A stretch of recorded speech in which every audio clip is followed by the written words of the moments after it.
What if I told you that India just gave itself 45 days to seal off one of the world's most porous borders? And Bangladesh's response wasn't anger, wasn't panic, but 3 words. We're not afraid. Now here's where it gets fascinating. Those 3 words aren't bravado, they're strategy. And if you think this is just another border dispute, you're missing the real game being played right now, a game where barbed wire is the least important piece on the board. Stay with me, because what I'm about to break down is something you won't find neatly packaged anywhere else. Here's what just happened. In the very first cabinet meeting after a landslide election victory, the new BJP government in West Bengal made one announcement that sent a diplomatic signal all the way to Dhaka. All land needed for border fencing, handed over to the BSF within 45 days. 45 days.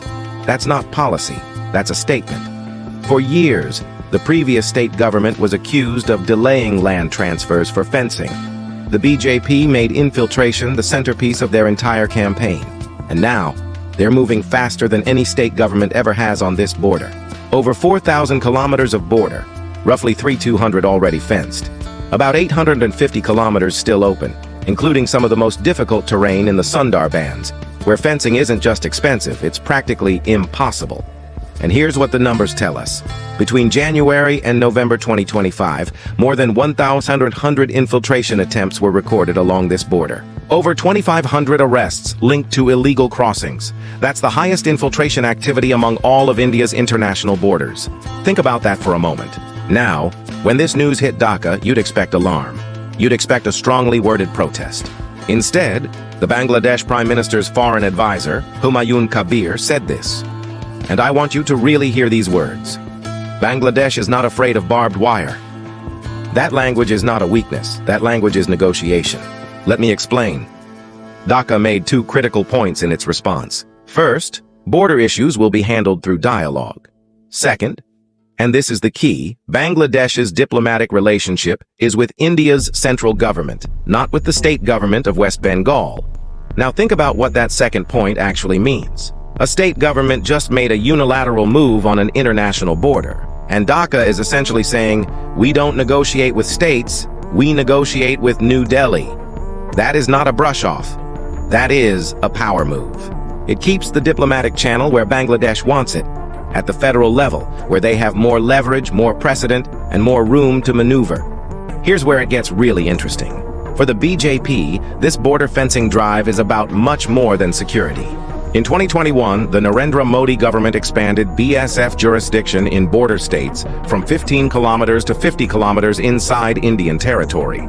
In West Bengal, that means the BSF can now search, arrest, and conduct operations across nearly a third of the state without local police permission.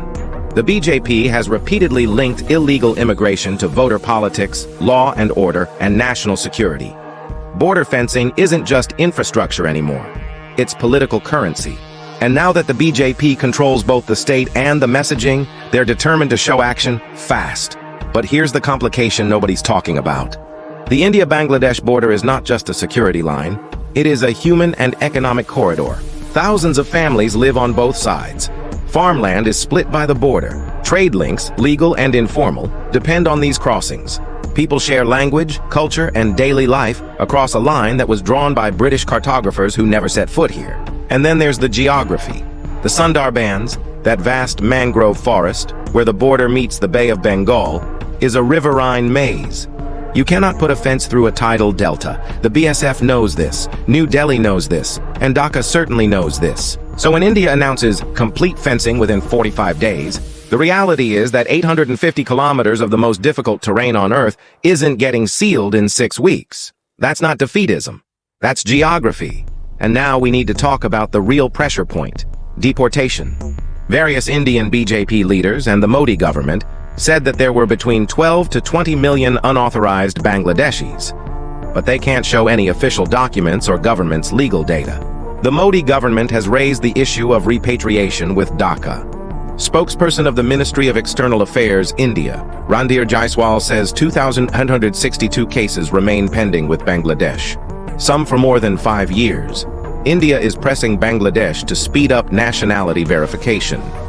Dhaka appears reluctant, and that reluctance is itself a calculated position. Because here's the uncomfortable truth. If Bangladesh accepts these people as its citizens, it legitimizes the Indian narrative of mass illegal migration. If it delays, it faces mounting diplomatic pressure. The correct play, from Dhaka's perspective, is to neither confirm nor deny, to demand due process, to insist on verification. That language is not weakness. That language is negotiation. Now stay with me, because this is where the pieces connect. Bangladesh is not negotiating with India in a vacuum. Dhaka has options, and it's been developing them deliberately. China is Bangladesh's largest defense supplier and a major infrastructure partner.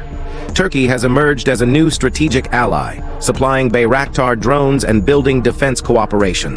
When Bangladesh says we're not afraid of barbed wire, part of that confidence comes from the fact that India is not the only player at the table anymore. Dhaka's strategic hedging, balancing between India, China, Turkey, and the West, gives it leverage that previous Bangladeshi governments simply didn't have. The moment one power wins everything, the competition ends, and so does the leverage. Dhaka understands this better than most small nations do. The uncomfortable question: does India risk more than Bangladesh? And this brings us to the question that most Indian commentary completely ignores. India's border states, West Bengal, Assam, Tripura, depend on cross-border trade, transit, and economic cooperation with Bangladesh. The bilateral trade relationship is worth over $16 billion. Bangladesh is India's largest trading partner in South Asia. Aggressive fencing and deportation rhetoric doesn't just pressure Dhaka, it risks disrupting the very economic corridors that India's eastern states depend on. It risks pushing Bangladesh closer to China. And it risks turning a complex but manageable border into a permanent diplomatic wound. Is Bangladesh making the same calculation? Or is it reading India's hand better than New Delhi is reading Dhaka's? How does this go? 3 scenarios. 1. India completes the fencing, Bangladesh accepts the reality, and the two sides negotiate a new border management framework. The diplomatic temperature drops. Unlikely in an election year. 2. Fencing hits geographic and legal obstacles, Sundarbans terrain, land disputes, community pushback, and the 45-day deadline becomes yet another political promise with a very long tail. More likely. 3. And this is the one to watch. Bangladesh leverages the moment to renegotiate the broader relationship. The Teesta water sharing agreement, which has been stalled for over a decade, could come back on the table. Dhaka could tie border cooperation to water cooperation. That's not speculation. That's how regional diplomacy works. In diplomacy, a visit is never just a visit. Every handshake carries a demand. Every smile hides a calculation. And I want to hear from you. Do you think India's fencing push is genuine security policy? Or is it domestic political theater? Can Dhaka maintain its leverage without provoking New Delhi?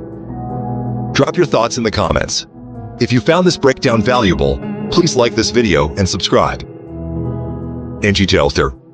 It helps this channel reach more people who care about South Asian geopolitics. I'll see you in the next one.